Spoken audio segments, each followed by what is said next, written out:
stage process through this committee. We will send out all the dates. We already have them established so that our great staff can be there.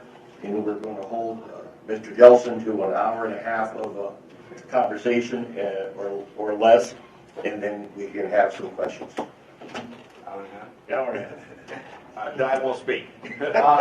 So what we have to do is when I did my presentation, we tried to make it logical in what we did first and how we did it, and I really focused on operations. And operations, in my opinion, is the heart of MDC, right? What we do and how we do it, it really starts there. So I asked Chris Levesque, the Chief Operating Officer, to present on operations for the first meeting. And he has brought a slew of people from operations to help him and just introduce them to the board. So they're petrified to speak, and so we're not going to make them speak, but we are going to introduce them, and we're going to, they can help explain some of the things that they do. But I'm going to stop short there, and Chris, go ahead. Sure. Just probably a lot of new faces. Start covering most of the MDC. Our operational staff, typically they're out right now making a repair somewhere, extended hours, making sure our service is going. Just an example, we were out Friday night. We all wanted to get home for the weekend, but we had a sewer collapse on Vine Street. With a number of customers who were backed up, making sure their basements were habitable, cleaned up as a result of that backup. So this is what these gentlemen do on a daily basis. And just to go around, just introduce Dave Ruddy, our Director of Operations. 29 years at the district, probably dozen departments, dozen positions, probably seen it all. He's my resource for a lot of things. So John Fleming, the manager of operations. John's the most senior guy at 35 years at the company. So he's 48 years old. Going through Tony Panaleo, superintendent of operations. He's just behind John at 34.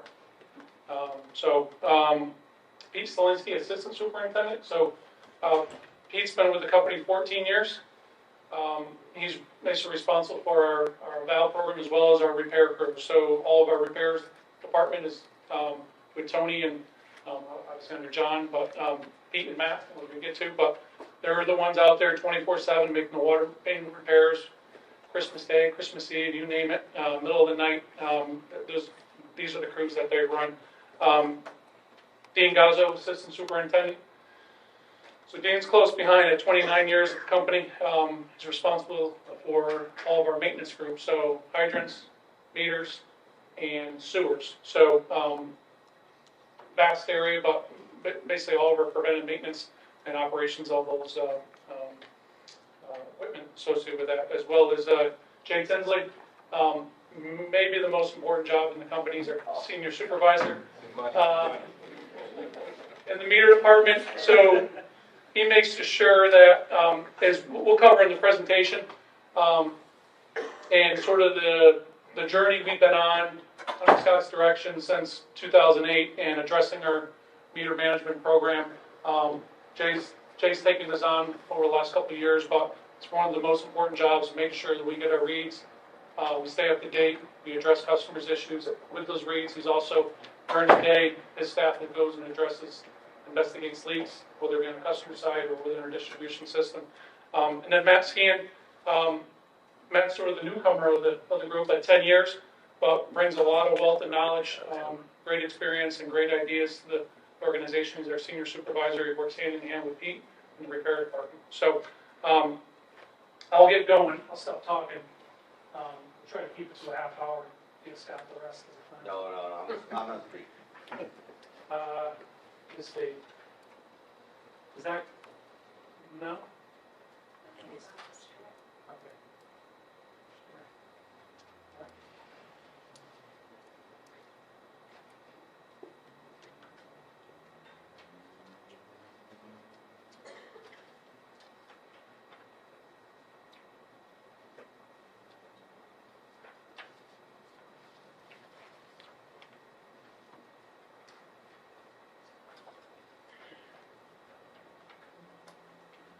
Does that work? Everyone see? Okay. So just a little background.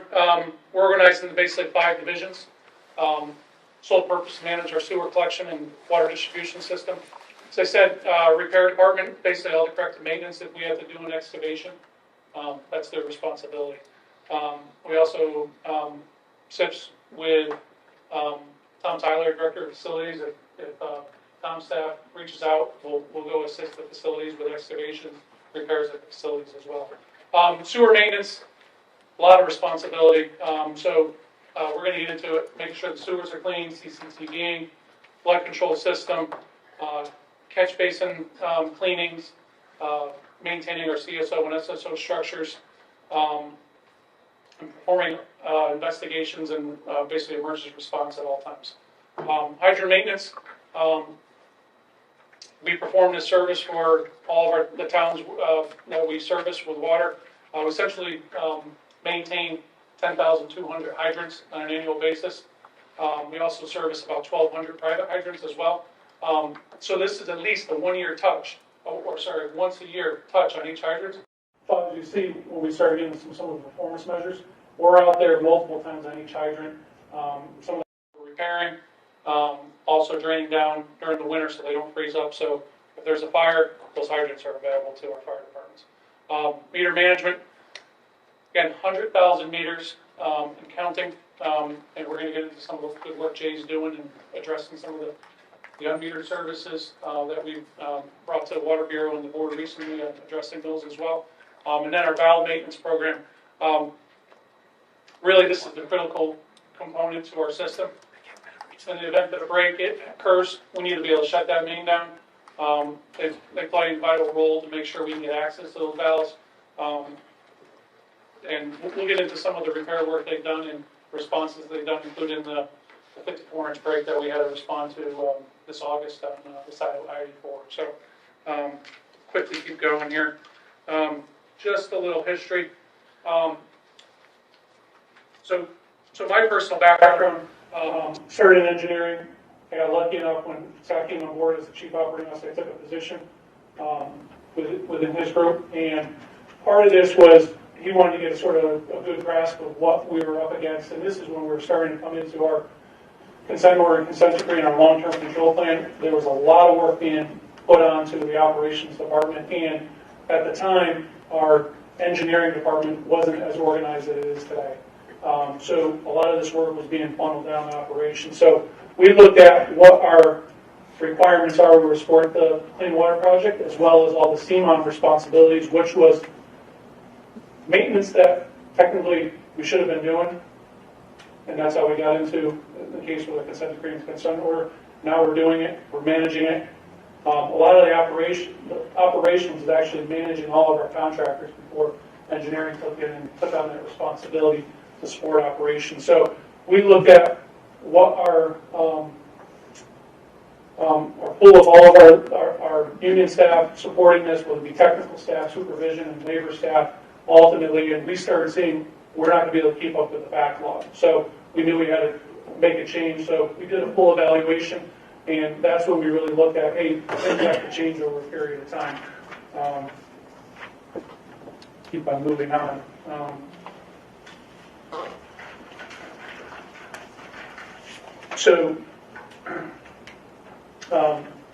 As part of that, we did need to organize our staff. So we had, you can imagine, this really doesn't do it justice, but those 5 divisions, you can imagine we had sewer maintainer 1, 2, and a crew leader. Hydrant maintainer 1, 2, and a crew leader. Valve maintainer, gate maintainer 1, 2, and a crew leader. Meter maintainer 1, 2, and a crew leader. Customer service maintainer 1, 2, and a crew leader. So we had all these job positions that were essentially one-offs. They could do 1 or 2 things only specific to those types of asset classes. So under Scott's direction, we began merging those positions, worked with the unions, negotiated, merging them into essentially a utility maintainer 1, a utility maintainer 2, utility maintainer crew leader, truck driver, and equipment operator. And that's how we function within operations today. And every single one of those utility maintainers can do all the work within those 5 divisions in operations. And recently we brought in the command center as well. So there is a 6th division, but it's in a separate department. So with that being said, when we moved forward with this, it was a substantial effort to get what we had specific people working on hydrants, but they took the opportunity to expand their career, promotional opportunities, potential for pay increases. They moved forward, so we set up training programs to get every single one of those employees on track to take on those new skills and abilities. So right now, what we end up doing is, and it seems to be working out well. Talk a lot with a lot of the new hires.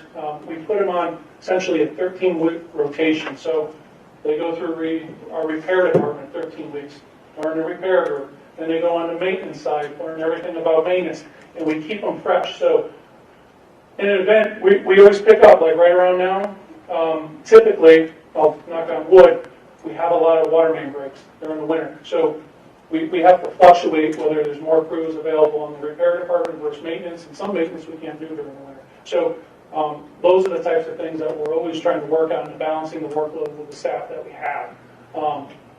Specifically, just recently, probably in the last 2-3 years, when John Fleming took the manager of operations role, we went through, and there's about 45, 50 unique processes within operations, different variants. But we looked at each one of them and said, hey, is there a better way of doing this? And we met with supervision and said, hey, can we take a repair crew from 6 to 5?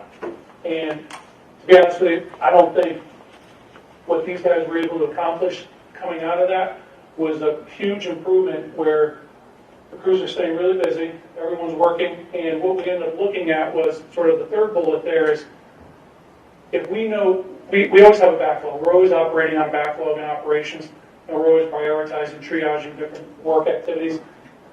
Is there a way to bundle work together? So, I want to say it's about 3, maybe 4 years ago, we had a challenge in East Hartford. We had about 70 renewals we needed to do associated with a reconstruction project, street reconstruction project. And they were doing the street, and we were popping services and water leaking everywhere. And I asked John, I said, can we have a crew do 2 services a day? And in some cases, I think they were doing 2 or 3 a day. And the staff just jumped on that and said, you know what, hey, even if we work, instead of 8 hours, we work 2 additional hours, we were able to get 3 jobs done, typically we would have done 1.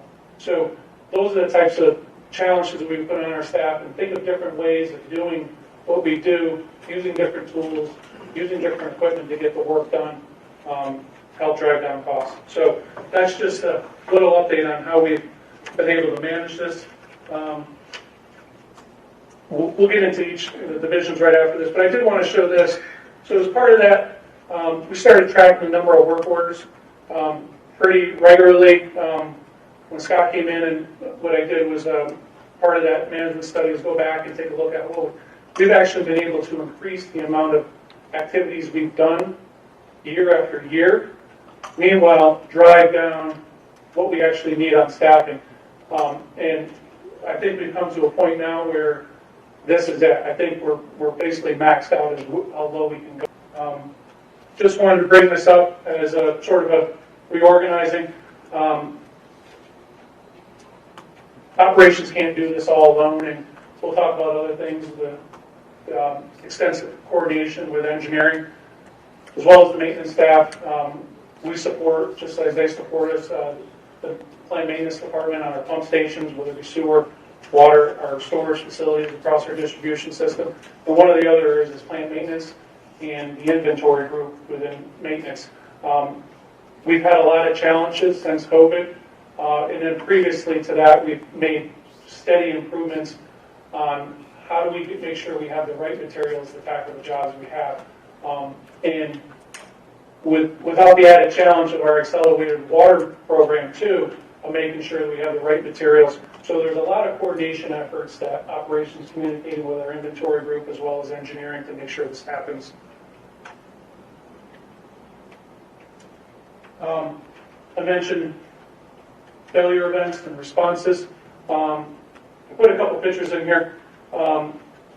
again, it's 24/7. We do have a department that is 24/7, our command center. They're the initial response. They do the assessment and make sure the right crews are coming in to address it. I put a couple in there. Top one was a Limerick liner failure. We could run the video just real quick, just to give you an idea. This is what the water was looking like. This we identified when the liner failed. These are our cameras going in and assessing the sewer at this. So these are our staff putting a camera device down the sewer, which is essentially like a remote control car with a camera on it. They can go up to it and assess what the damage is. So we were using this tool out Friday night on Vine Street, assessing what the issues were, so we know how much pipe repair do we have to make, what's the conditions we're facing, make sure we're bringing out the right material to address it. So hugely important. This one, this is our response, our assistance with a deep contractor following, recall, I believe it was end of June, early July, with Connecticut Airport Authority and one of their hangars had a PFAS release, basically a fire foam release, fill up the entire hangar. They ended up draining to our collection system in Windsor, and ended up getting to the Mequonic plant. But we were assisting Deep's contractor this time, so this is the middle of the night. Our staff's out there with Deep's contractors trying to assist to make sure we can collect as much of this PFAS, opening up manholes, make sure their equipment's there, as well as our treatment staff that were basically working 24/7 at a one-shift plant to make sure we could ensure that there's hopefully not much PFAS. If there's a way to work with the Deep contractors, we were there. I'll stop that. But, other pictures, this was recently in August, a contractor that was doing the I-84 improvements, basically a widening of the highway and putting in a breakdown lane, put their rock hammer through our 54-inch water transmission main. It was a little worrisome when I first got the call. We had staff there. These typically don't break, so they're built like tanks. But when one of these starts hammering it, it will break. Luckily, in about 5 days, that was the period right there in the bottom right is when we were making the repair 5 days later. That doesn't happen by chance. That happens because of the folks in operations, the supporting departments, engineering, plant maintenance, inventory. They made that happen. We had that material there from Illinois shipped. It took 2 days to reach the site, and we were putting it together the next day. So a lot of hard work went into that. Also, this was sort of what we came across, sort of the middle picture on Limbrook, October 2018. This is what our staff came to, and we're going to show some other pictures of how we prepare for these and what things we do in advance so we can react to these, as well as some of the.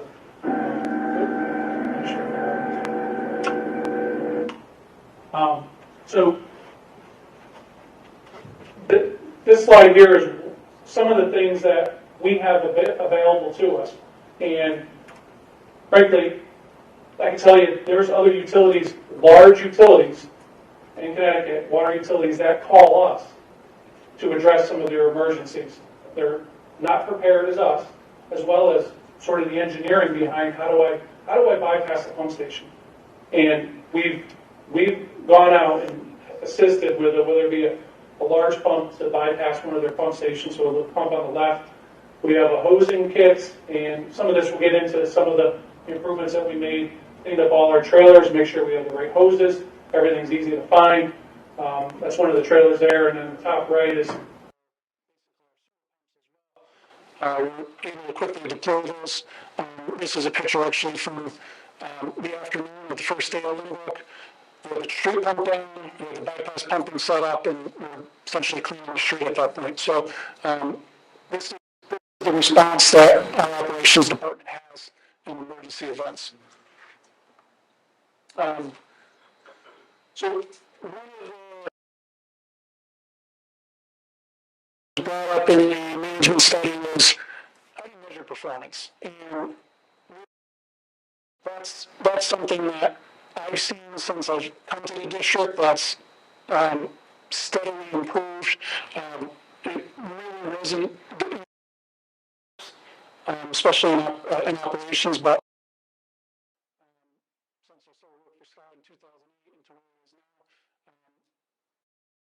some of the high level things that we do on the maintenance side, specifically like how many hydrants do we want to flush on a daily basis, and sewers, how much cleaning we need to do with a jet truck, TV, so we need to catch basins we want to touch a day. So these are ultimately, we have some requirements. There's things that we need to do to maintain our system, but there's also things that we touch pipes once a month. Certain pipes we go back once a month because of debris, grease, and it's just what's being discharged to those pipes. So those are basically our frequent pipes that we have to go clean. But that's we set these metrics up to meet our regulatory requirement, but also make sure that we're doing the right work at the right time, and we can ensure that it's getting done. So I'll go through some of these. I may help out us. In this case, it's operations repair, but Pete and John helped me try to go through what we track. Carol Bell has been doing an excellent job ever since I first met her, tracking routing and breaks for us over the years. But what we want to be able to do, and some of this is what we're doing with the accelerated routing, is we want to be able to not make the situation worse, right? So we saw a steady increase over the years of routing breaks. So we went through and put the investment in to replace router mains. Right now, we're at a good place right now where the number of breaks are basically flatlined. We'd like to drive it down, but it's flatlined right now. So that's these are some of the photos. This picture on the top left is our guys repairing the 54-inch router main on the side 84. Matt and Pete are the bottom picture in front of McDonald's. That's East Hartford, and that's still side of Burnside, yeah. Manchester line, yeah. And then this is a picture of our guys cutting a pipe after a break. This could, I don't think it's Burnside, but this is when the pipe actually breaks. We have to take it apart, put a new piece in, and connect it. This typically happens within 6 to 8 hours. All the customers are back on afterwards. So we want to turn on these things, and especially busy roads like Burnside. These guys get a lot of credit for that. We also do the repairs on the sewers. Again, we track new services going in. You can see over the years, ever since the accelerator wire, operations has this new challenge of not only supporting the work that we have to do to make sure that our customers have sewer service, have water service. Now we have to support our contracts, so we're putting the water mains in. So we've gone from sorry, you can't read them. I can't read the numbers. About 200 a couple of years ago at taps. Now we're over 1,000, pushing 1,300 taps a year. And that's our staff. We're finding different ways of doing it. And when I was first in operations years and years ago, it was over 4-man crew. Now we're 72. Because just explain tap. Yeah, so we put a new routing main in. I didn't do any tapping. Quotes or anything, but we're try to bring as much show and tell as possible. But so when the new router main goes in, there's no penetration to that router main. So we actually have to drill and release a valve that sticks in there, and basically that's the new pipe outlet that services that house. So we have to extend new copper, reconnect to the old, and that's essentially it. And we're going to get into what that sort of looks like when we talk about the meter pits a little bit more, but that's really it. Some of these other photos, if you have a sewer back up, that's what it typically looks like right there. We'll see it coming up in the manual. We have to quickly assess where it is, potentially put the camera in there. But at the meantime, we're deploying some of our equipment, and we're going to talk about some of that as far as we have the capability of pumping around with a mobile pump on a jet truck, combo truck that actually pumps to another manhole, so we can start drawing this sewer down immediately. And here's some repairs that we've done. I don't know if that was in Caper Street in Hartford, but the middle one. So quickly going through this is sewer maintenance. I'm going to show you some videos. The one on the left, jet truck. That basically is a hose, high pressure hose. didn't tell me how we are, but you guys have been doing this for a long time, but Jet trucks probably, most trucks about 800 feet of hose on them, high pressure hose. Just, they shoot upstream against the flow, takes the grease and sediment out of the main line. And they routine street by street, town by town yearly. We have, like you brought up before, we have monthly routine jet truck stops that we make and routine basis of towns. and one of the, these guys told me, and I asked Scott on to purchase this next piece of equipment, but it saves us an incredible amount of time. And Scott was 100% behind it, but what it is, it's a recycler. So the truck on the left, we actually have to fill the water tank up, and that's what we use, alpha hydrant, and that's what we use to jet it, or hook up to a hydrant as continuous. The recycler is we can take out to anywhere, and it has a tank of water, but when we're cleaning, we're actually pushing that water back. It sucks up the water and also the grit, separates the grit from the water, and we reuse that water. So we call it the recycler truck, but it is a standalone truck that allows us to do a lot more sewer and some difficult positions as well too. So So you have you have four gentlemen there working, and with the new equipment, you have two. So that's how you do more with less. Use technology to do more with less, right? yeah. So in this case, it used to be like two crews doing the same thing. We have a new piece of equipment, two maintainers doing it now. Let's see if this.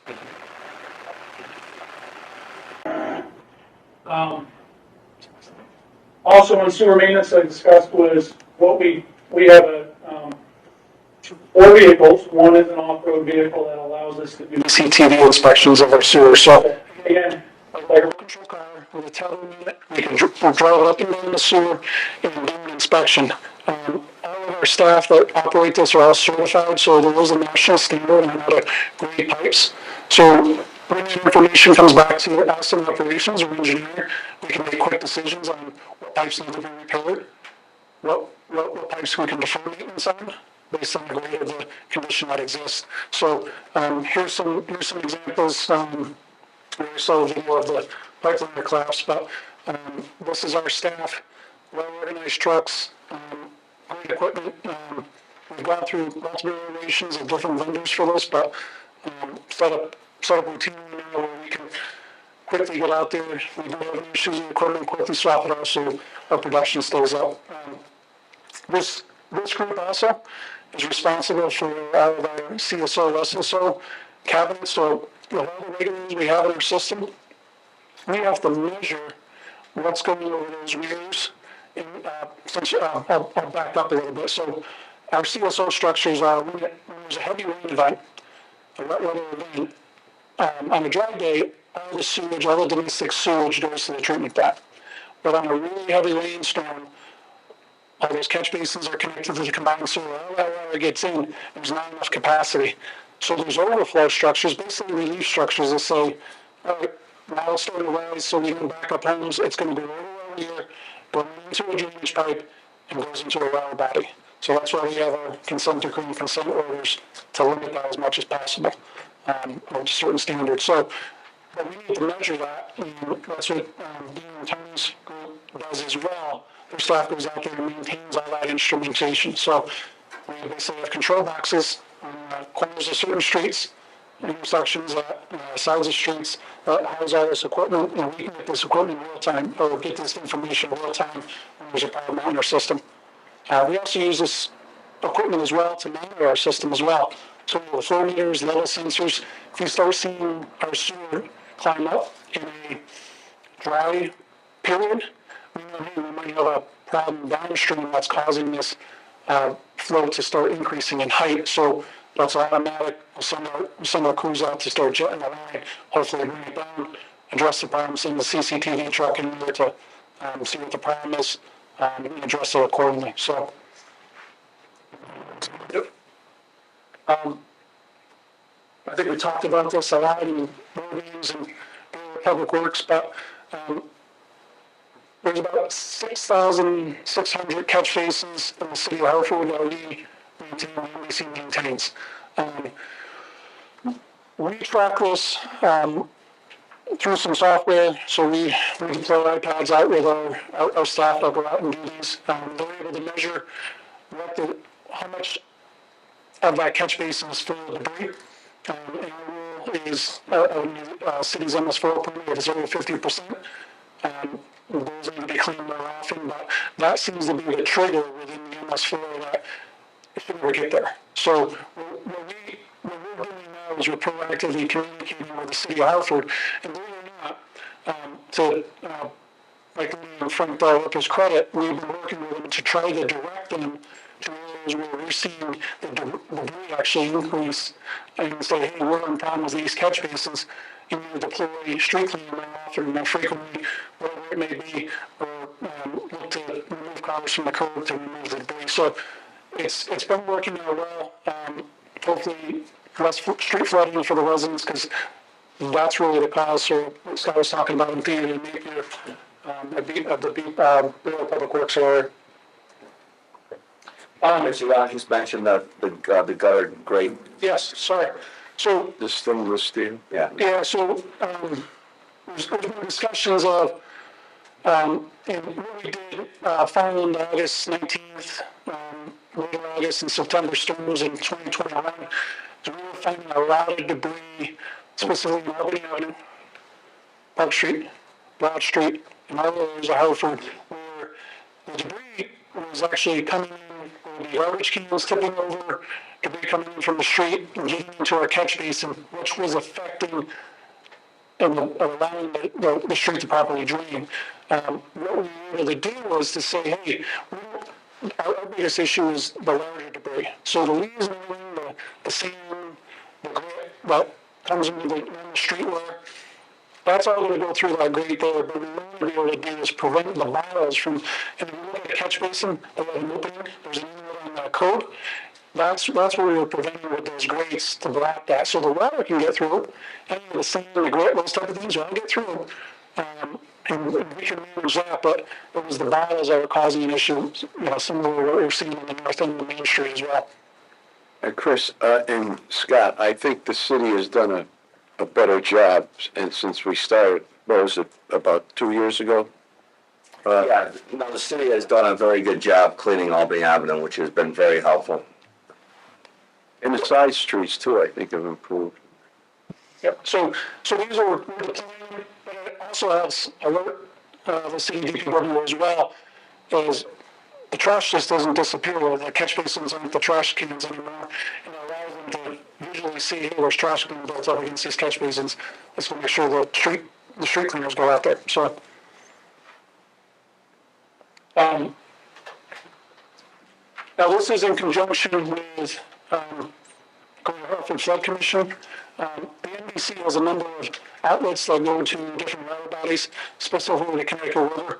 So the MDC has put together operations flood control procedures. This is an association, so MDC leads us with the city of Hartford of what the measures we have to take as the Connecticut River rises. So I forget exactly, it was 30 steps? Yeah, 20, 30 steps. But between the MDC, the city of Hartford, and the LAs have to perform so the Connecticut River doesn't come back through and flood parts of Hartford. So we're closing gates. That flow gates end up getting diverted to some of the pump stations, the flood control pump stations. But these are specific steps that we follow. We'll talk more about it in command center, but we initiate this, but our operations staff goes and performs all these operations as well as maintenance these large gates. I did include this is a photo of outfall in 2. There's discussion as far as the flood control within the North Main Street Park River. So this was taken, I believe, September. We had met with a couple of residents who was in the Green Deal and took a look at the North Main Street Park River. So still see that flap right there. That's about 3/4 of the pipe, which is it is a 54-inch pipe that's coming out there. So just with the river elevation there, so these are some of the things that our staff, we go out there and we check this and make sure that our system can perform as we discuss. There is some work needed on the north bench of the parkway to make sure that this water gets out of Granby Blue Hills neighborhood. So those are certain activities that this group performs as well. Hydrant maintenance, again, 10,200 hydrants that we do. This is how we measure it. We're already at every point. As you can see, there's a lot more maintenance activities than hydrants. So within the maintenance group, so a sewer maintainer could be doing sewer maintenance work in the fall. Come the spring, they're out there flushing hydrants for us. So we're multifaceted in there that we could take staff that are doing one thing, the following month they're doing something else. So this is somewhat of a seasonal opportunity, and we see sort of fluctuations within the numbers, which showed us that what we really accomplished with the combination of those job positions allowed us to, I think, was there maybe 8 people in the hydrant department, power consolidation. In some cases, we're doing 0 activities in that month on certain hydrants. So now we're taking those 8 individuals and applying them to somewhere else where the work is needed. So, but this is how we measure it, and this is continuous every month. We're putting these numbers in, seeing how we're doing against our goals moving forward. I will see if I can.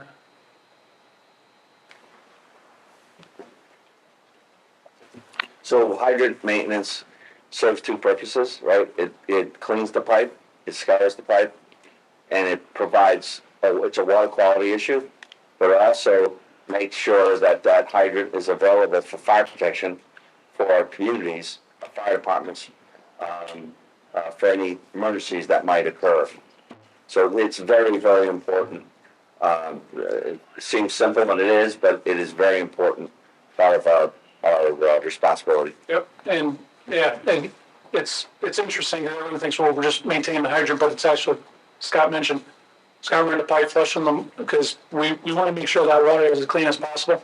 And like everything, it's cast iron, concrete line, cement line pipes. But those little particulates settle in, so we need to flush that out, get that out. Cleanest water possible for drinking. So hopefully this works.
So that's done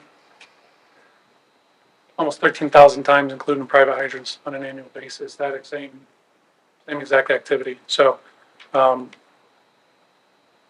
allows us to do is also, this department, I'll just talk to the slide that's there, but our staff through Command Center organizes the meeting for us, but our staff present, and recently with COVID, it's been sort of like in a 9-month period, but what we're trying to get back to is a semi-annual, prior to COVID, is meeting with the fire marshals and the fire chiefs, and going through some of the issues they have, as well as some of the things that we're doing as well.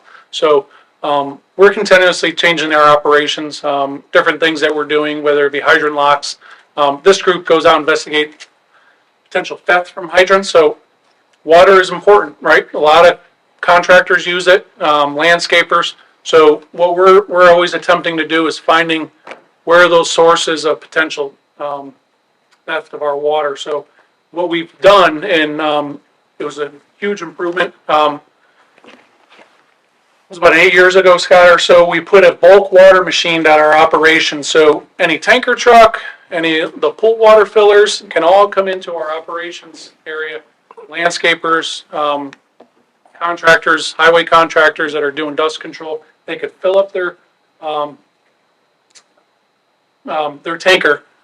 We charge on a flat fee. It was $50. It's now $75 on a fill up. So this used to be a very cumbersome process, and we changed it where previously we used to write down how many gallons they use. We used to give it to billing, and we probably lost money on the whole process when it came down to it. But now it's through basically a credit card charging company, and in comes the revenue every time. So really no management of ours, but it's a big improvement.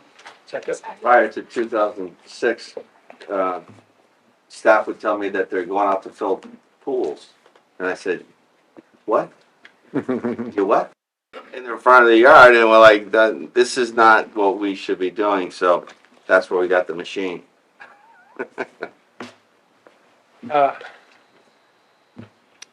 At the end of December, 376 accounts that are still estimated, but that we're continuously going through. And luckily, with the mild winter, we've been aggressively going at it. So our repair crew goes in and installs one of those big white meter pits in front of the properties. So when it's ready, we're ready to take that meter out of that home, put it in that pit with that new radio frequency device, which we'll get into. But this is how we monitor it.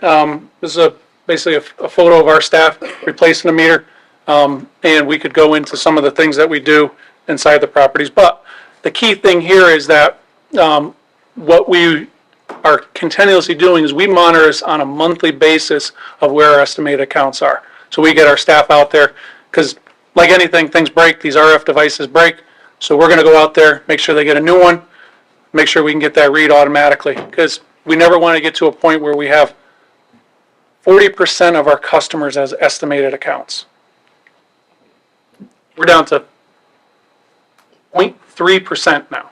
And in the reverse, we also right-sided the larger meters. So for example, we would have no flow on a large meter because I'll use Pratt & Whitney as an example. You know, they were using lots of water back in the day, and now they're using very much less.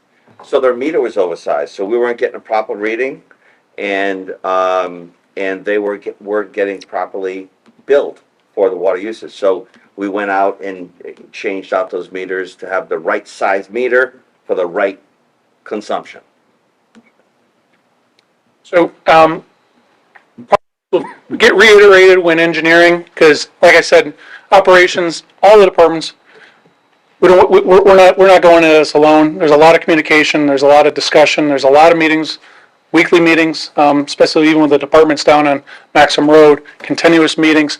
But a lot of this is driven by engineering as far as the technology improvements that we're doing with our meter, but ultimately the execution, the management of it is occurring in operation. So just to give you some understanding, as I mentioned, 42,000 accounts were estimated back in 2008. And we went through 4 phases, and we had struggles. I bet it was about 6,000 or 7,000. We were discussing it this morning, where we just weren't able to get our contractor to replace meters. And we deployed, we worked with our command center, our customer service to set up appointments. We were quickly able to go through that, and we got it down to about 1,000 customers that didn't have, they were still estimated. And since then, we've been trickling down over basically the last 2 years, and then obviously took a deeper cut this past year with our no access shutoffs that we were doing. But just to give you an understanding on the technology, previously we basically had a mechanical meter. As the water went through, it turned something, and that turn ended up changing a dial. Right now, what we've upped our technology to do ultrasonic, so there's no moving parts in there. It basically uses a frequency to read how much water is passing by through a fixed area, and we could tell and get much better accuracy. The customers get much better accuracy reads in billing, and typically with the older ones, those older ones were reading less. So in some cases, it's improving our district, improving our rates, as well as accounting for the water more accurately. So what leaves the plant, we should be able to capture in the meter at the customer's property. So we're also moving towards, and it'll be at the next Water Bureau meeting, our advanced meter infrastructure. So this is taking what Scott started in 2008, where we have these radio frequency devices it takes a vehicle to drive by. There's no more sending in a card with your information of here's my meter read. That went away. What we're able to do now is drive through a neighborhood and get those automatic reads. That information comes back and we populate it into our billing system and the bills go out. What this is going to do is allow us to get real-time reads of all of our customers through a fixed network and a cellular network as well, and it all comes in. The best part of this is we're going to be able to define when someone has a leak. So in the middle of the night, 1 in the morning, someone's using water consistently. Say they're using a gallon an hour. Maybe they have a dripping toilet or their tank there. We can actually send out a notification, or in this case, we're going to have a portal for those customers to actually go in there and reach in there and get this information so they can better help manage their water bill as well. So great improvements on that, and we're looking to push this out later this year with some of this technology. So, but we'll have a longer conversation, a Water Bureau meeting on that. Maybe this is a good time for, if Scott, if you're okay, we'll do a show and tell what a meter pit is. Yeah, let's do that. JP, Matt, you guys want to help me out? Coffee break. Yes. These guys put in hundreds of these a year. When we made this decision years ago, or a couple years ago, I think we only maybe had, 7,000 of them out of our 100,000 services had these. We're putting over 1,000 of them a year between us and our contractors. So they're nice devices, and we'll talk about some of the drivers that we do, but you guys can go ahead. No, basically, the whole purpose of the meter pit is so we don't have to go into the homes anymore. Like a lot of people don't like to do the COVID and all the incidents. That will they're up meter pit. They'll call me. The biggest problem we're having is getting into the homes after the meter is installed. So we'll go out with a meter, they'll put a meter in. The biggest issue is like meters are supposed to be changed out every 15 years because they do time out. But once we get all those meters, we can get 100,000 meters. We do a pilot program. We can send 10, whatever, as many guys as we want, and we can change the meter. Just let the homeowner know we're going to interrupt your service for maybe a half, 20 minutes to a half hour, change the meter out and put a new meter in. But that's the biggest thing. What I really love about these meter pits is we will not have to basically bother the homeowner because it's so hard. Like you said, we have accounts that no access. There's some people that have not let us in their homes so maybe 10 to 15 years. We have not updated these meters. So once we get these meter pits in, that's it. We won't not, I mean, it's a tough sell with them because nobody wants us coming in, having a big this pit in your front yard. But after the finished product, that's what it looks like after the finished product there. And I mean, it's actually not that bad. And we can even cover them up. We can let some, we don't like to let them know, but you can cover them up at least to an inch. We like to leave it exposed like that, but you can cover it up to maybe a half an inch and you'll be able to still pick up a read. Jay, you want to talk about how you guys work with the homeowner to pick the location of where you put these feet? So basically, this is going at property line on every house. So right now, every property has a shut-off valve at street line or property line, we call it. So that is the shut-off point. If there's ever an emergency or a leak inside the home, Jay's guys or our command center guys in the middle of the night can access that and shut off the water. So this is getting installed right behind that shut-off, that access valve. So typically it's in the front yard. If you have a sidewalk, it's behind the sidewalk. We deal with landscaping. We deal with multiple issues in the way of, that get in the way of where we put it. But every time we put it in, it's going right behind that main shut-off valve at the property line. Yeah, and I know you guys, a lot of these are coming out with our direction from our engineering. So if there's a project, maybe it's a town paving project, and we'll sort of get into some of the benefits that we get all the information from the towns for their next year's paving program. So we'll have our engineering group go through and identify all the services that are old, maybe old material that are prone to leaks. We'll go in and identify those services. We'll create the work orders. And the key thing is what we're doing is we're continuously notifying the customer that, hey, we have a program, we have a meter pit program. you have an old service. We also have a program to replace your service for our lien program. We, voluntary lien to go through and basically a low interest rate loan to replace typically if our service is old in the street, theirs is old on the other side of the property line. So we communicate this out front. So the intent is when Pete and Matt get out there with the customer, they're sending appointments up with them, look to get a good spot that we can both agree to, is that's a good spot for that meter pit. And I want to say more than likely probably 98% of them are satisfied with it, but it's like anything. We address the other 2% accordingly, and if it's covering up a little bit and those type of things, we'll work with the homeowner on it. We haven't had a case where we haven't been able to resolve it. So that's really it. It's a lot of communication out front. These guys are continuously communicating. I know Matt probably gives out his cell phone number. They're calling him all the time. So yeah. So I really appreciate this whole group because it was a huge initiative to do, and it was a major challenge for our operations group, our engineering group, our construction group to execute this, because it is not easy to have a conversation with a customer about you're going to put that big white thing. Well, it actually looks a little bit smaller when it's in there, and that's what we get at the end. So it looks disruptive, but we bring out these pictures and we show, hey, this is what it's going to look like in the end, and ultimately it works out well. Commissioner Bush, I just want to make a quick comment. I've had a few of those installed in some of the properties I own, and I think you guys do a fantastic job. It's a very quick process, surgical. You get in, you do it, and it's very unintrusive, and never heard a complaint. The one thing I do want to say is, and this is not to you guys, but more to you and to the people that follow. So one of the issues that has come to my attention, especially in West Hartford, where some of the complaints are that the soil doesn't get replaced in an efficient manner. That has obviously nothing to do with you guys, and I just want to make sure to clarify that.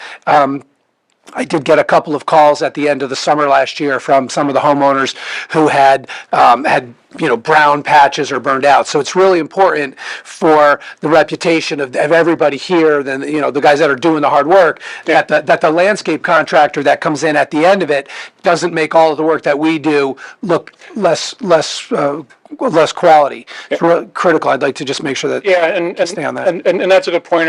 Our engineering is always. That's the biggest problem or challenge with construction projects. It's always the restoration. How do you leave that site where it doesn't look like you were there? And we've had to deal with this, whether it's Newington, Weathersfield projects, West Hartford. Hartford is, when you're in a drought situation, it doesn't matter what you do. You can put as much hydroseed on that. The grass just never grows, unfortunately. We try to get it in the fall. If it doesn't work out in the fall, we'll be back in the spring. And we always ask the customer to be patient with us. It's really up to Mother Nature sometimes of how we can get this done. But no, it's a great point. John, what's the life of the, that looks like it's metal. Is that metal, guys? Oh, is it PVC? Oh, I was just gonna ask. I mean, how long is that gonna last in the ground? Longer than any of us. The PVC usually has a life expectancy of over 100 years. No kidding. Yeah. So a lot of our current meter pits that have been in the system since the 60s or 70s are, like Jay said, clay tile. We have to actually repair them a lot of times because they're just crumbling and falling apart. Or replace them Okay. And the majority of times when we're going to do repairs, or even say we're doing the meter pit installs for the estimated degrees, we're gonna have to dig it anyways because a lot of times the valves that are there, the shutoffs, the small valve, needs to be dug up in what we used to call a box and rod, which was just change the rod and the service box off, change those out. Now we're installing this and repairing that at the same time. So we're doing two jobs in one. So it was gonna be dug anyways, now we're just making a little bit of an extended hole and putting this in. And this actually gives us 3 valves now, because there's 2 valves inside and there's one on the out. Very good. And just to highlight, and Jay's group does all the meter appointments and everything. What takes us now 30 minutes to replace one of these meters in a meter pit? 30 minutes. We would still take 30 minutes to replace it, 45 minutes in a house. But leading up to that, we would spend hours trying to get the appointment with a customer, managing all those notifications, continuous notifications on that, where up to 4 hours per customer in certain situations. Now we're notifying them if we have to replace it in the meter pit, we replace it. They're not affected. They don't have to take time off of work. They don't have to take time out of their busy weekend if the weekends are the only time for them. So it saves us on overtime, but also allow us to make sure that we have the most accurate meters for our customers as well. So, Well,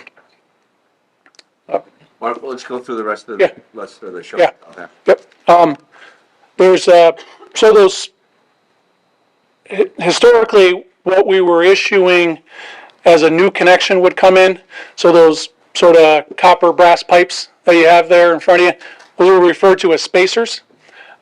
So what a contractor would do if they were building a brand new house, they would say, "Hey, I'm going to come in. I need the connect to the MDC water main." So we'd go in there, we do the tap, we run it.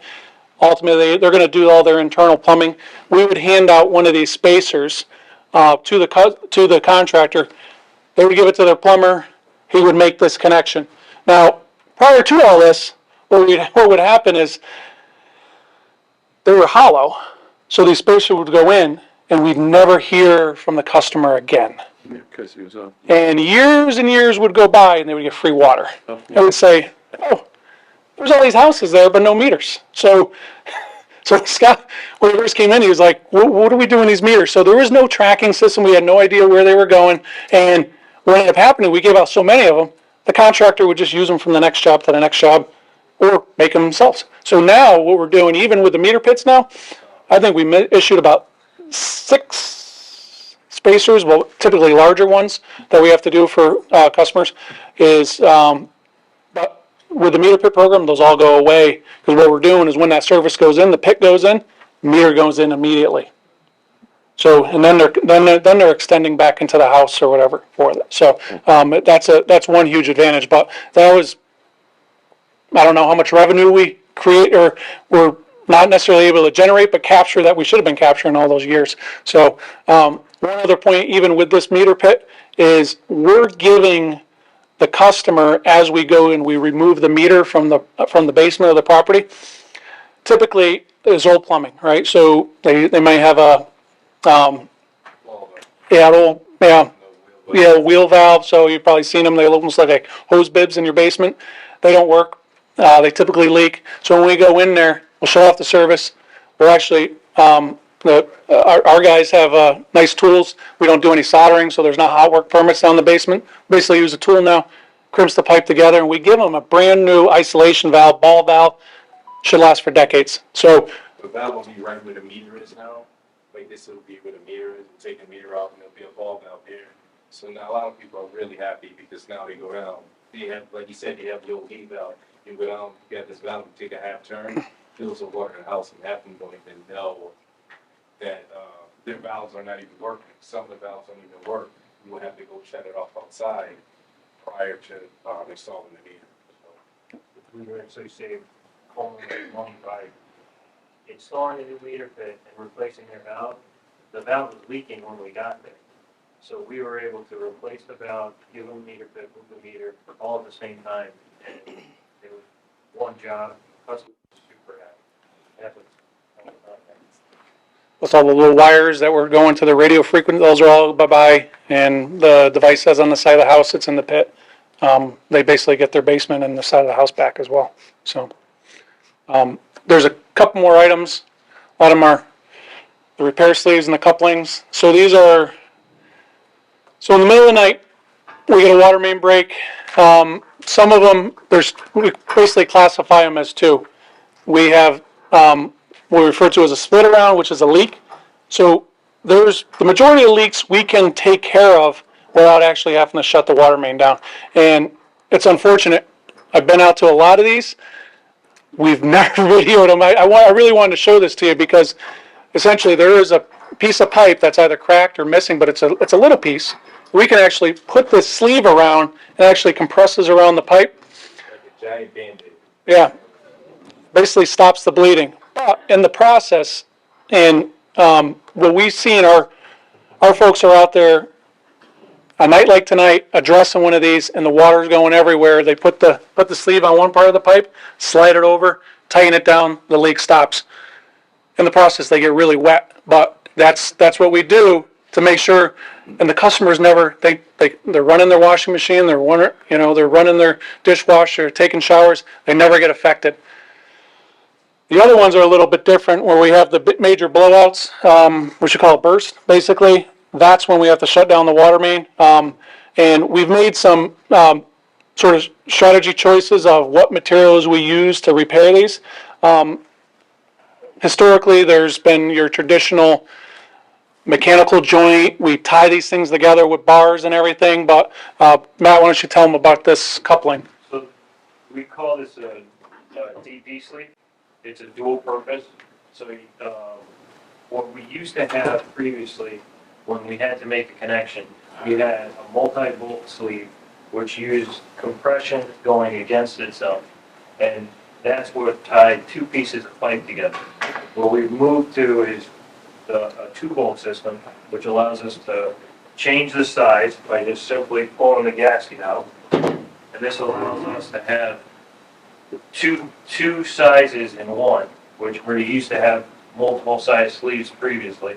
And it allows us to simply slide it over and ratchet it down rather than trying to get almost like on your car, if you tighten the bolts down on a multi-purpose sleeve down too tight in one direction on the old sleeves, it would leak again. With this, we have no issues.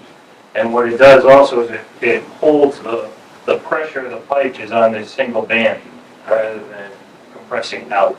It's held tight. So these have saved us countless hours in the field. So in the case of a real bad blowout of pipe, we have to replace sections of pipe, which could have took us a couple hours. Put these sleeves on both ends, put the pipe together. We're having that thing back together 6 hours. And that includes the response time to make sure we do the call before you dig properly, excavate, and backfill. So it saved us a lot of time addressing it. One, so we can go to the next repair if it's middle of the winter, but also to make sure the customers get their water back on as soon as possible. So, we got any more? Is that it for the? Right. Thank you, guys. Appreciate it. Commissioner Taylor? Appreciate you volunteering your Yeah. time tonight. Thank you, Danny. Question for you. If you have someone that does not allow you to get into their home, but let's say, could we put one of those in lieu of, and then read the water consumption off of that? Yeah, so that's our standard right now. So last year, we started off with the Water Bureau. We made a presentation. So within our water ordinances, we are allowed to do shutoffs if we cannot access. So the meter is actually our equipment. That's our property within the customer's. We wanted to discuss it with the board that we were going to move forward this program, but we've actually had to do a couple shutoffs with customers, and they've immediately called and say, yes, come take my meter now. I understand now I'm estimated. My wife wants the water back on, so please come take the meter and put it out in the pit. But what we do in advance is we put the meter pit in, because we all know what's going to happen, right? They're not going to let us back in again if that person's going to stay in that property again. So we make sure the meter pit's there before we have to go do the shutoff. But it allows us, as Matt was discussing, when we do have to go shut off, half of the time, those curb shutoffs, the ones on the property lines, breaks. So we're out there digging anyways. So we might as well do it between 7:30 and 4 on regular time. So that's what we do. We try to be proactive and get these in advance of those shutoffs. So we're also doing that as well with a number of our non-payment customers as well too, is getting these in because they are important. Also allows us to do shutoffs as well quicker in those cases. So I'll quickly go through. Oh, sorry. Where are we in terms of, when, are we able to finally get a real number? Yes. And what happens then? Yep, so what we do is we'll take the read, we'll enter the read based on the old meter. That goes in, I'll do my best, Kelly, just jump in, but we send that into customer service. Now, it could be a credit or a debit to the account. We don't know at the time, but we put the read in, and it's either going to say, hey, you're below what we've always been estimating. So if over 10 years, maybe they're at what we think is the meter should read 1,000, and it really reads 800. Well, guess what? They get a credit for the 200. So those are what we end up, and then what Kelly's staff does is they actually interpolate it across the years that they haven't been in the reads against what our rates were over those years. So they're getting a fair value of what the credit should be, or in the case of what the debit of the account is, if they need to pay us. So that's how we look at it. And if it's a debit, how do we collect that? Well, hopefully the customer pays through, and it's going to be modified on their next bill with an understanding that this is basically your catch-up. We do offer the payment programs as well. So, and then Kelly's group handles that as well. But these guys are just make sure we get the meter and make sure the read goes in and accurately we read the meter. And then again, it's a well-oiled machine, so every department has to work with each other, and that's when we hand it off. But we try to get the most accurate information over to them. To what do you attribute the decrease in the breaks on those water mains? Because you said that it's kind of come down and stabilized. Yeah, so we've a couple of years ago, Scott challenged us, and I wanted to bring it up because what the challenge was is how do we replace more water main on an annual basis? So the challenge, the bar was set, we got to get to 10 miles. And some years we've exceeded that. But what we were able to demonstrate in working with engineering, we actually had our operations crew demonstrate water main replacements in a accelerated fashion.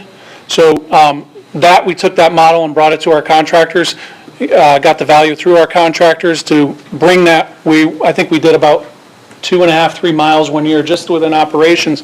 We extended that out.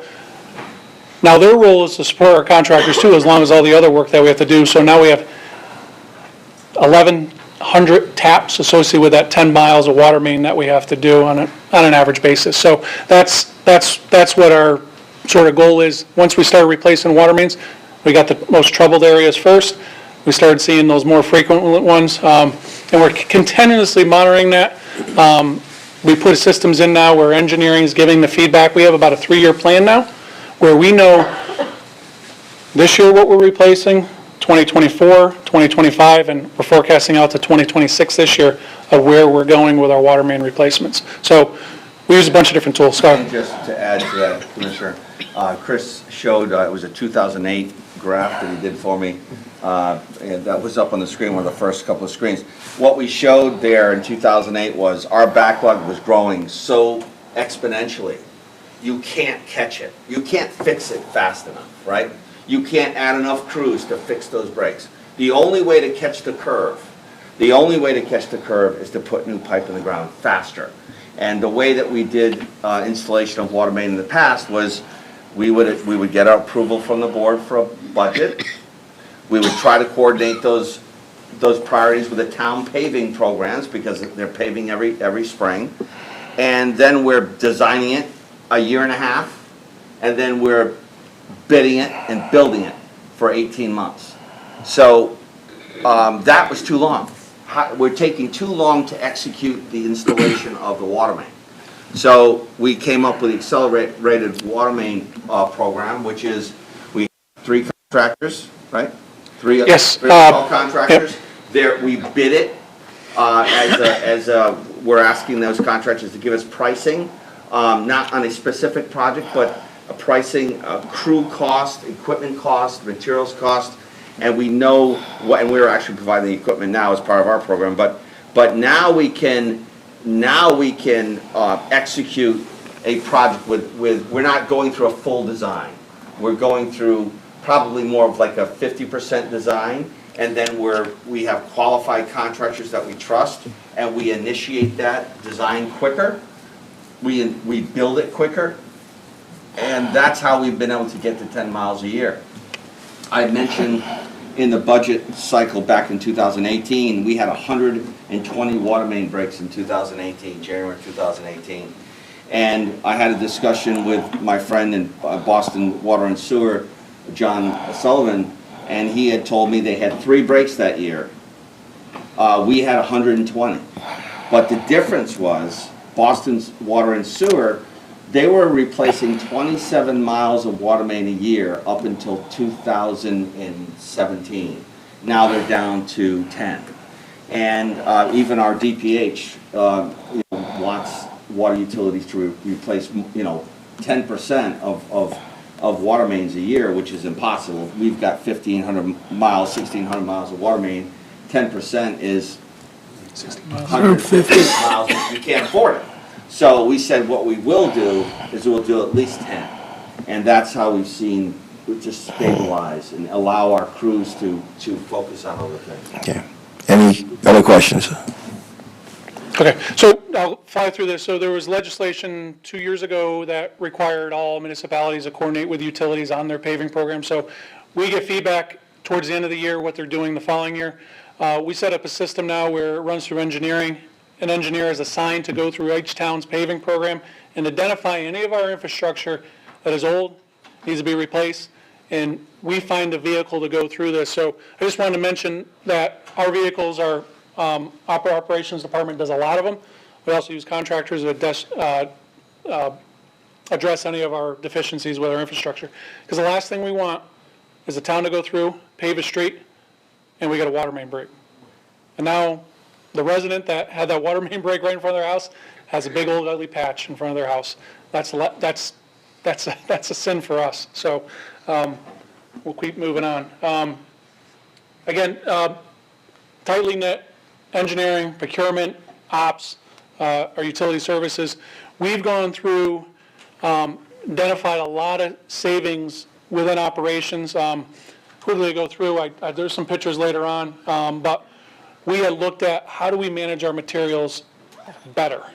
One, so we're not handling materials multiple times. We've actually put in bins in the back of our facility at 125 Maxim Road to store.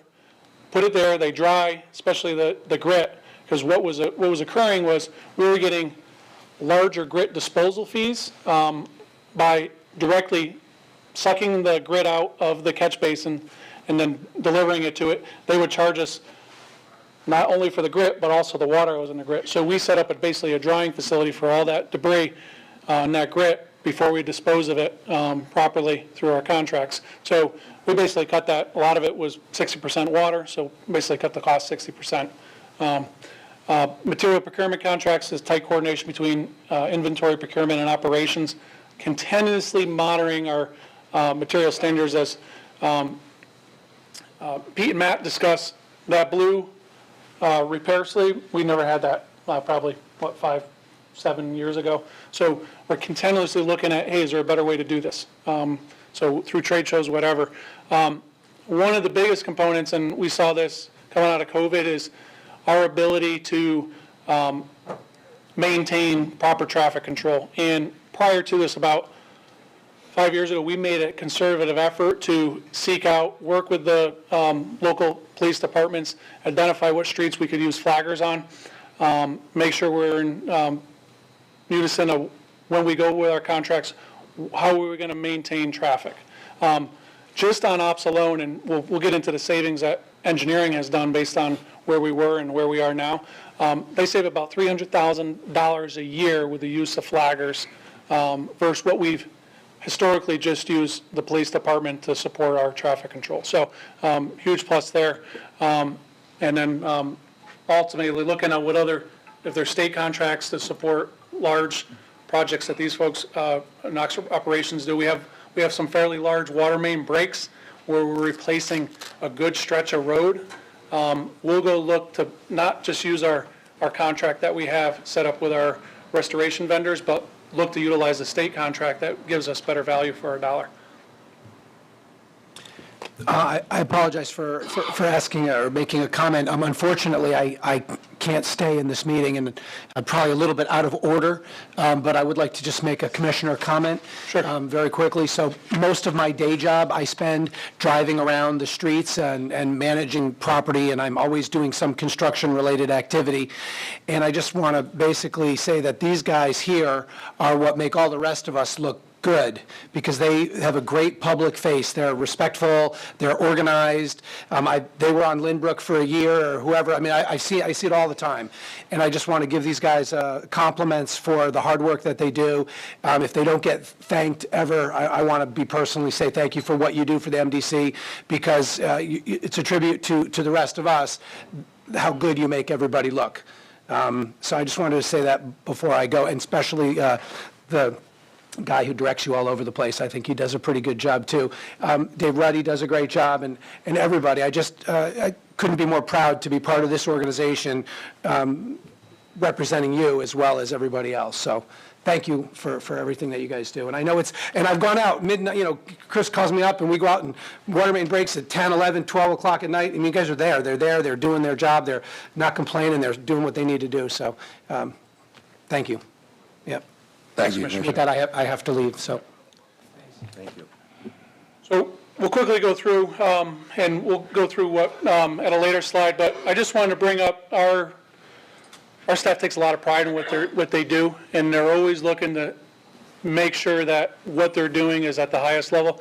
That includes just making sure their trucks are organized. So believe it or not, we're actually doing some Lean and Six Sigma training, so we're learning how to do sort of like a 5S type process, where we're make it shine, whatever. But these guys already did that without even having to go through that education. Our compressor trucks, which are going out to the job sites to make a repair on a water main, are well organized. Materials where it's supposed to be. It's well maintained, the trucks. All of our equipment's there. So when we go out there, we're not running back to the yard because we forgot a part. This is very important. A lot of pride goes in there. There's a picture of the bins. It's hard to tell there, but I just wanted to pass this on, because when we respond to, and I think I sort of showed the pump trailers.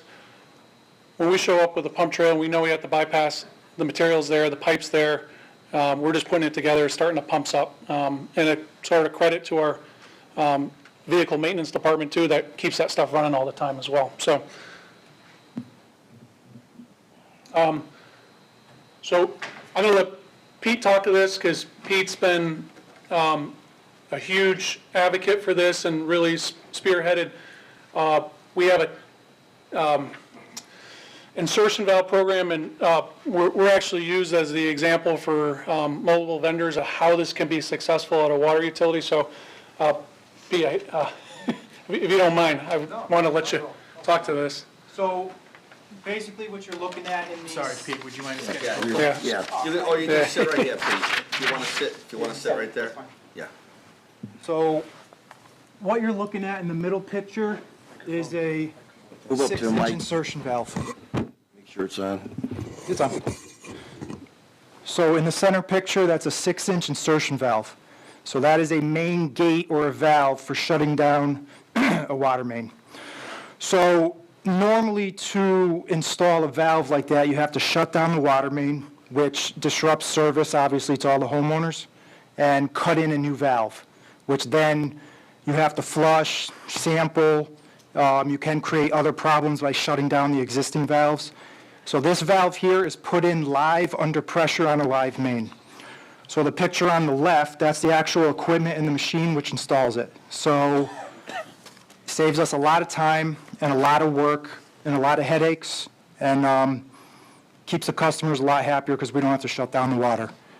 Now, we started installing these. We bought the equipment in 2018. We did 7 the first year.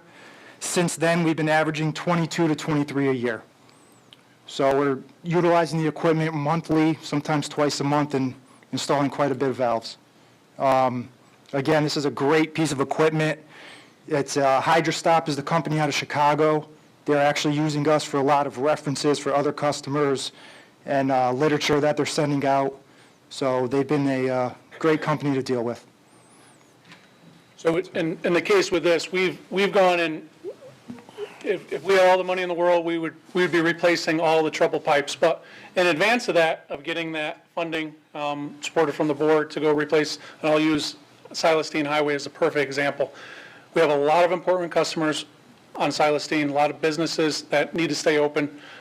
What we've done, or what these operations have been able to do, is strategically go through there and install these valves. So when we have a break, we're closing these valves down, and we may only have to isolate 1 or 2 customers, not the entire stretch between intersections on Silestein. We've used these a lot in a lot of those areas around hospitals, critical facilities. It's paid dividends for us because when you put it in, guess what? The next day you're going to get a break there. And we've seen that occur where we've been able to react, go in there, we know we just installed the valve, shut it down, isolate it, so we're reducing the effect to our customers. So, but yeah, thanks, Pete. And it's great work that we've done on that. We have 30-some-odd thousand gates in the system, right? So every time we have a water main break, if you remember 2008, we had Farmington Avenue water main break, and it was a disaster. And I think we had a 30 gate shut. When we say 30 gate shutdown, that means we had to shut 30 gates just to stop the water at the break. And since then, we've replaced lots and lots of pipe on Farmington Avenue. But the logic has always been, instead of trying to replace 30,000 gates under some project, why don't we simply add a new gate every time we're at some location or in preparation for a project that we know we've got gates and we have gate log and history of how gates operate and are they or aren't they working properly. So proactively, we're putting in gates throughout the system in preparation for other project or in preparation for a future shutdown because of another break. So it's a great job from operations. Yeah, we have a couple of them to support the larger high rises in Hartford, so we can sort of isolate their services and make sure that they can get fed one way if there's a break in between. It just allows us to control the water appropriately, so these businesses don't go out. If that break happens in the morning, they have to close up their office building. We never want to be in that situation. Don't we have a bunch of them around the hospitals?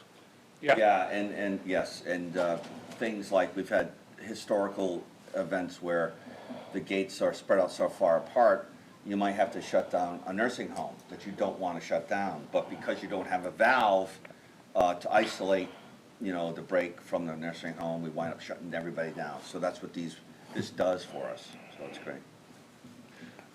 Just to go through, we're going to talk more about this when Command Center Utility Services presents, but operations is a vital component to our emergency response.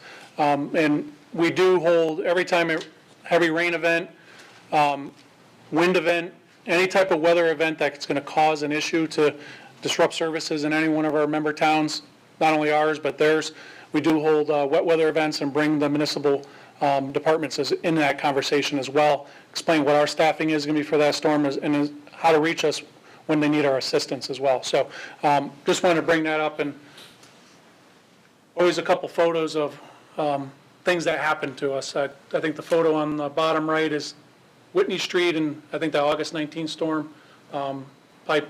That's the 54-inch on the side 84. Bottom left is in West Hartford. Not sure the top right, but those are, that's obviously a wet weather induced overflow at a manhole. So a lot of stuff here. This is one of the business product cost accounting operations Scott mentioned. You can't really see it. I highlighted the ones. This was a slide that we worked on with all the departments as an evaluation of the management study. But right sizing meters are AMI, AMR. So these are all trying to do the right product costing, lower costs, but also make sure that we could track costs and make sure we got the right rates when we bring those rates to the board on an annual basis. Fire service fees, account validations, are we billing the right charges for those fire service? A lot of work goes in with this department as well as other departments to support that. Workforce planning, try to go through this as quick as possible. Our folks use a lot of digital tools, so a lot of technology gets pushed out. Our ERP system, SAP, that's where basically our work management system is. All our work orders are run through that system. That's how our work gets managed. We are developing a mobile tool to bring that out, so it allows us to do more recording, more cost accounting associated with our labor. Also, our materials management runs through SAP as well, so every time we go out and make a repair, if we take a brass coupling out, one of those repair sleeves that's going on the work order, so it's managing our inventory counts, but also costing on the work order is appropriate as well. And it allows us to know what we have in inventory, so we can reorder. So it's sort of a well-oiled system, but I also want to bring this up. We're heavily used, and this is sort of our next iteration to developing the tools for the future of the district. Scott gave us a challenge about a year and a half ago, is say, how do we take our record drawing process down from 2 years and give me something better? So I think we got something better, and we're presenting to Scott in a few weeks, but we were able to take a 2-year process of when we finish a water main, make sure all the records are done, everything's in the right folders, and we could look it up. It took 2 years. We got it down to 2 weeks now. Part of that is what we are doing in engineering, but also within operations. Every time we go out and make a repair, we're taking GPS coordinates of where we made that repair, so our records are more accurate. Historically, what we've been able to do is do a field sketch, draw the infrastructure that we changed, and then take basically a cloth tape measure and do swing ties, what we refer to it as, measurements off other existing assets, so we get a gate valve, a hydrant, those type of things. So those are fairly accurate, but not as accurate as the GPS, which is basically sub-inch accuracy, both horizontal and vertical. So this is, I got to say, what this group in engineering and been able to accomplish, I have not seen any other utility do exactly what we're doing. This process is very lean, and in fact, we're presenting to Scott before we present to some of our trade groups as well, this exact process. So, But this is really important. It's not just the tool. It's not just this group. If you remember my presentation, operations wasn't allowed to do this back before 2006. We had very strict union, I do this, you do this, you do this. So the way that this worked was the operational staff wrote on a Dunkin' Donuts paper napkin the measurements, the swing measurements. It was sent up to engineering, and it sat on an engineering's desk to be reviewed, then given to drafting, then given to GIS, then notified another union person, the inspector, to go out and verify in the field. All because no one trusted the group here to do it themselves. So now they do it, and it's uploaded into SAP immediately, and everybody has the information in real time. Imagine having a water main take 2 years to build it, and in the middle of the night, that same water main breaks for some reason. Gas company hits the water main. The group here that's going to fix it doesn't have the information because it's still being processed.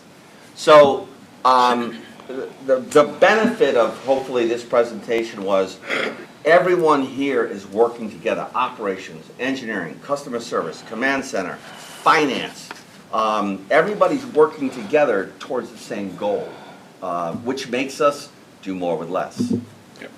and it's Scott, what was the amount of money we spent in the SAPs when we reorganized SAP? Yeah, so SAP, which we That's just, the we computer started, process. yeah, so we started in 2016 planning. It really took us 2 years to plan. And really, MDC staff, including myself, went through a major learning curve on the issue and the technology.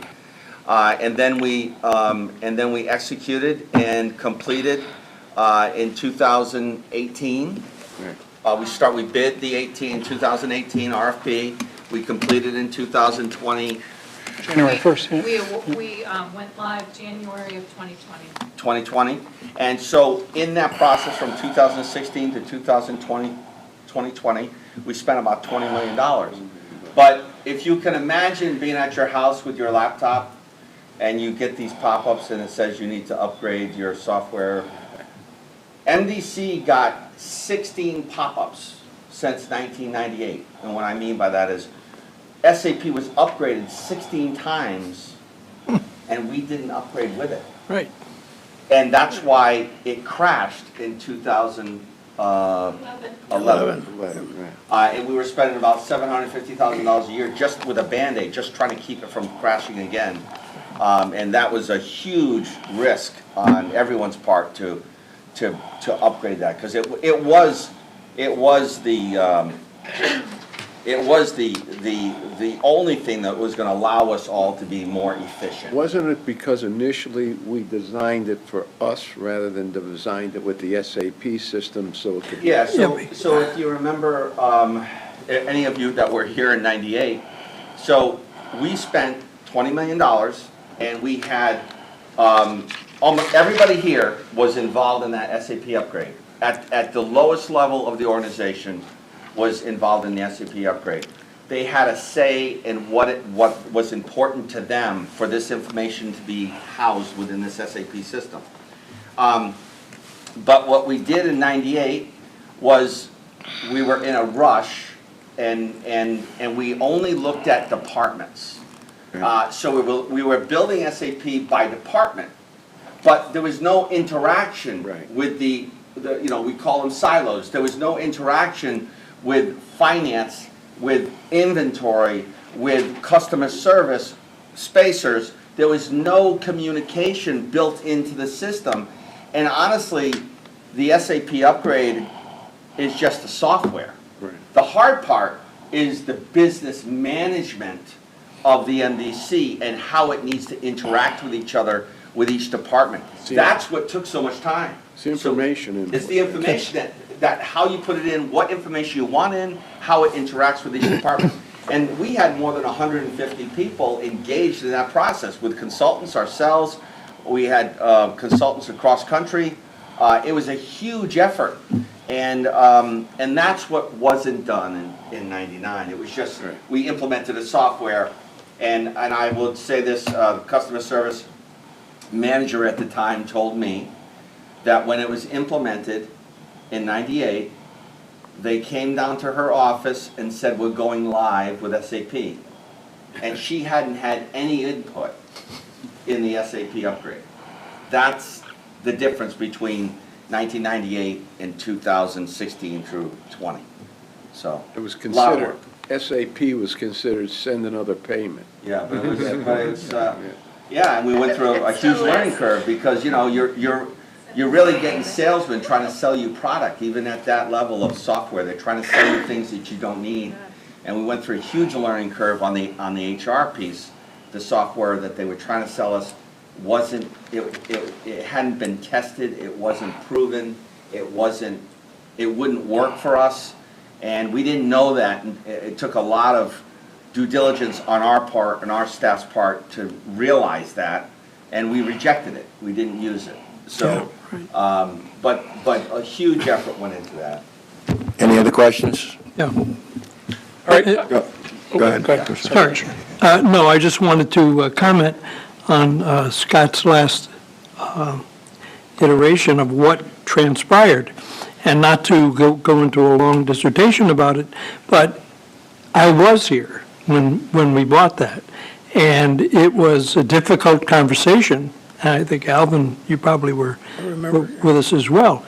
And that conversation was quite difficult because we were determining that we would buy this product that we knew, even then, we had no idea what it could do, how we could do it, and could it in fact work. So sometimes you do have to take that chance and say, we're confident that the staff can actually handle this. And that's clearly what has transpired so far. And it just keeps getting better. And so you get yourself to a point where the whole thing now becomes integrated, and staff at all levels see where they fit and where they're part of this giant bowl of spaghetti that's really... It's connected. Yeah, absolutely. Yeah, no, it's remarkable. Yeah, it's great. And it's been interesting to be part of this ongoing discussion. And kudos to the staff, because they do a great job, no question. Mr. Taylor? I mean, not to belabor it, but I mean, the famous story about SAP is that literally on a Friday, they turned off the old system and turned on the new one. And when you asked the question, did you run it in parallel to test it? People sort of looked at you like, so I think, yeah. And I think they couldn't send a bill out for what, for 18 months? That was the best story. That's right. It was really very interesting. Should we? Right, the accuracy was worse than the sending. Anyway. Any other questions? Yes, Mr. Chair, this is Commissioner Mandyke. Yes, go ahead, Commissioner. Thank you very much. And thank you for the presentation. I want to thank all the staff for that. One of the things that I would love to see in some of the future meetings is what does a very specific concentration on what staff needs to go to the next level. I think it's great that we've seen such wonderful improvements, but what's next? And I think I would like to hear from the key staff of if we made investments in this area, we could get here. If we made investments in this area, this is where we could go here, and what their priorities are. I love the fact that we're looking at this, but then what's the next plan as we look forward to strategic planning and management study, whatever that might be. I think instead of us coming up with that, I'd like to hear what staff wants from that. We can do that. Yes, Yeah. we can do that. Thank you, Commissioner. Thank you, Mr. Chair. I'll make a note of that. I know time's almost up, but 3 more slides and we're done.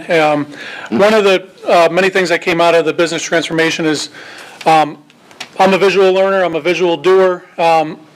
Everyone in operations, we like working on maps, we like working on drawings. We need to visually understand what we're doing.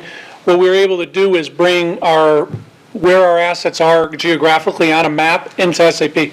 SAP has historically just been a database, so you go in there, you run a couple transactions, you fill out, and it's not intuitive. We brought the intuitiveness to SAP as part of that project, so now we can visualize where our work orders are, also create work activities associated off of a map. So we need to say, hey, we need to identify all these customers in this area. We need to create notifications to them and say, hey, we're going to be out in your area. Put on the customer record that we communicated with them. This is how we do it now. So it's been a huge improvement. Other areas, to Commissioner Mandyke's, is we're continually improving these tools, and where we're going is on more on the predictive side of where do we need to perform our maintenance, and that's going to be sort of the next level that we're going to go to, and it's really about controlling and managing the data that is associated with the work we perform, the inspections we perform, and bringing that back allow us to make decisions, as well as leveraging. And when Tom does a presentation with plant maintenance, we're going to talk about our SCADA system. Top of the line, if we're a water utility, we're top notch when it comes to our SCADA system, and leveraging that to drive where we go do our work. And that's sort of the future where we're going, and hopefully driving the cost down on the maintenance related to that. So quickly go through this. So supervision and management training, it was one of the improvement areas. Oh, sorry, go to this. Real quickly, we did some management and supervisory training over the past couple months, leading about prior to COVID and then leading into COVID. We were meeting with our management and supervision regularly. A lot of this was base skills, including operations. How do we deal with labor relation issues? How do we manage our staff to get the most out of them? How do we discuss those tough issues with them that maybe we're referring them to HR with employee assistance program, those type of things that, like any company, is formalizing that training programming. So as management supervision turns over, we're bringing new staff in, we're continuously doing that. So we've been working on that. One of the key things that we did a couple of years ago was we need to make sure that our staff were safety compliance as well as legal compliance training across the board. So we actually implemented an online training program called SkillSoft, which transitioned to Percipio. And these are all great courses, very good content to deliver this training. And it was always just-in-time training. So if our folks finish a repair at 2:30, they're coming back in the office. Guess what? Unfortunately, these guys have the biggest workload when it comes to safety training. I put myself in the same category as them. I'm not exposed to all the hazards they are, but I'm exposed to all the training they do, and it's a lot of training. It's hard for me to keep up. So, and these guys keep up. So, kudos to them. They're going through, getting all the training. When we evaluated previously to going this, we were not compliant with the way we should. So, one of the other key things, and was directly with Scott and to our HR. So during our hiring process, we need our staff trained day one. So when they come in, what we're offering is the training to them as they're going through the onboarding process. So when they come in and they get a badge, their first day, they get their uniform and they're coming down to the yard, they're ready to work that day. They went through all their compliance safety training. They're ready to hit the ground day one. So that was a big step forward. We would have to potentially wait for a training class if it was in-person training. Now they're starting day one, so huge improvement there. Other things that we're doing right now, we have started a lean training, and part of this was with a supervisors training. We were training our supervisors a lot of on the core leadership competency skills within. It was primarily this group, with our utility services as well as our command center supervision and management.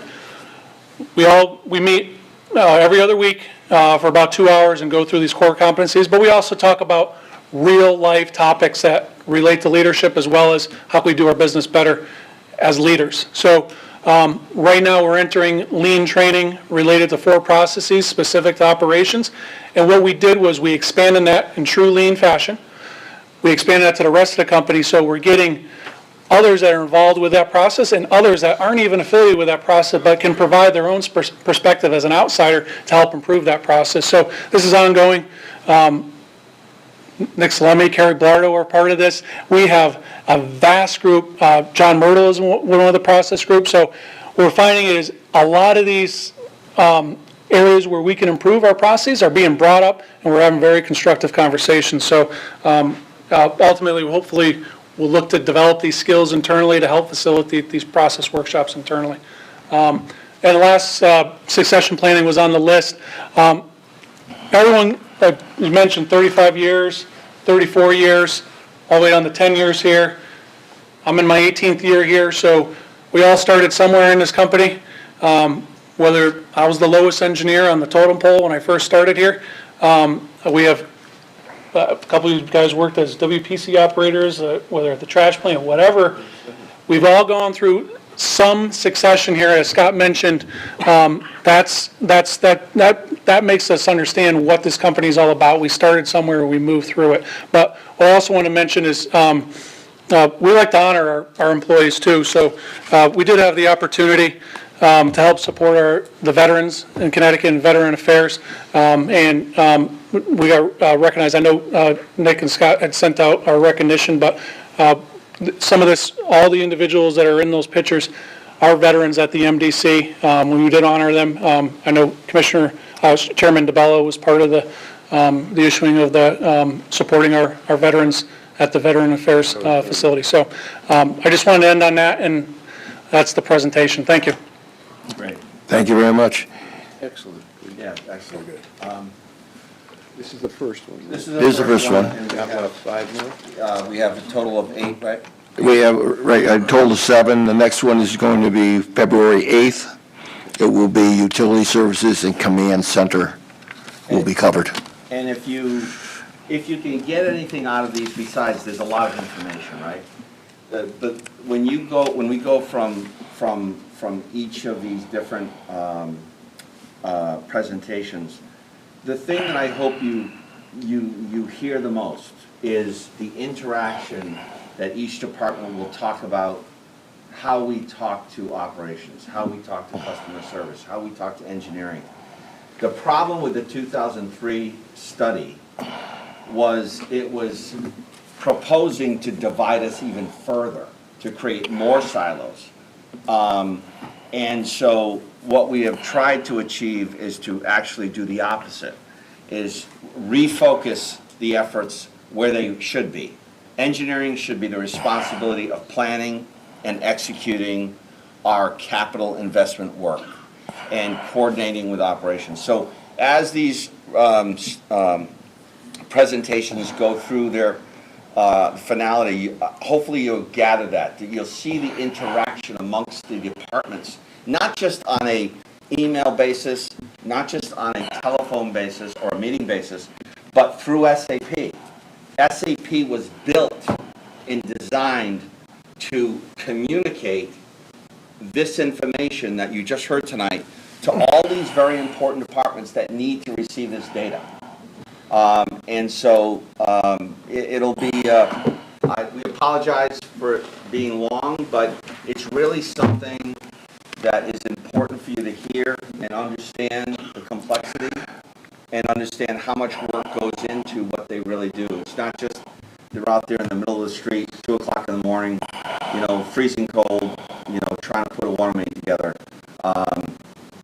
They're actually part of the solution because that repair sleeve means that the guys and the gals that are fixing it are going to be home much sooner than be out there for 6 hours.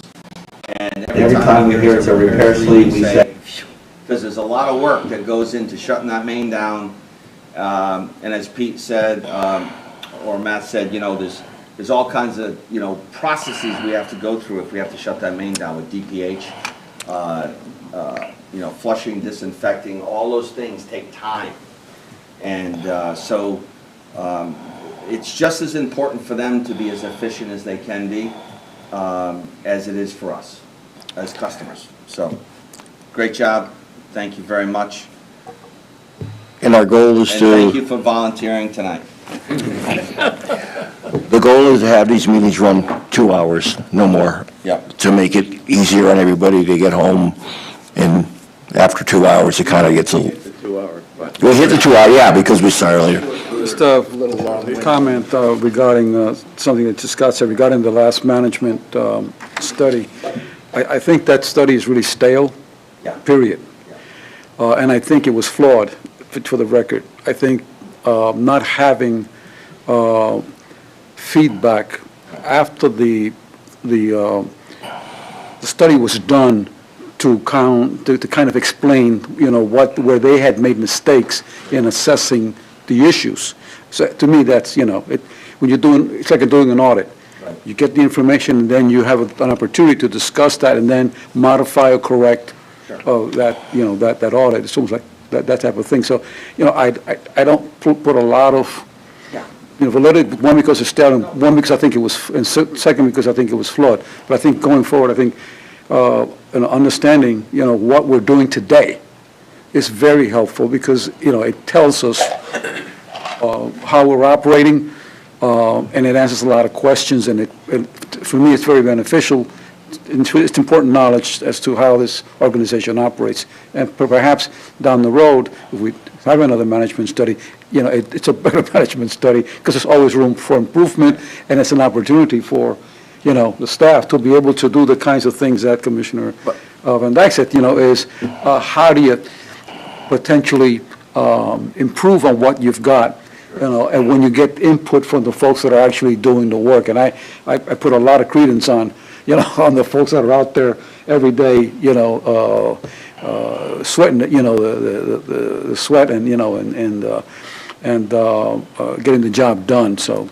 And you are our advocates, right? So it's important for our commissioners to really understand what we do. I mean, maybe not obtain everything tonight, but if you get an understanding as a commissioner, some of those details of what we do, and you get a phone call from you know, constituent and says, you know, what's going on, and you have a better understanding of what we do and how we do it, it makes our organization, it makes our commission